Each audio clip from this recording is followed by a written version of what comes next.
తేలు మరియు సాధువు కథ.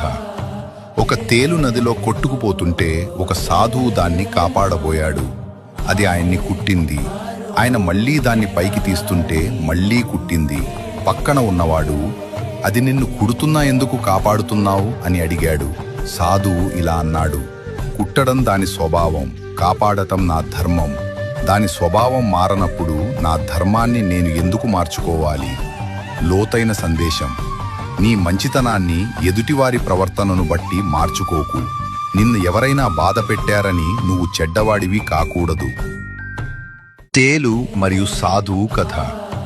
ఒక తేలు నదిలో కొట్టుకుపోతుంటే ఒక సాధువు దాన్ని కాపాడబోయాడు.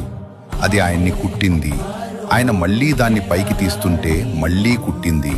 పక్కన ఉన్నవాడు, అది నిన్ను కుడుతున్నా ఎందుకు కాపాడుతున్నావు అని అడిగాడు. సాధువు ఇలా అన్నాడు, కుట్టడం దాని స్వభావం, కాపాడటం నా ధర్మం. దాని స్వభావం మారనప్పుడు నా ధర్మాన్ని నేను ఎందుకు మార్చుకోవాలి? లోతైన సందేశం: నీ మంచితనాన్ని ఎదుటివారి ప్రవర్తనను బట్టి మార్చుకోకు.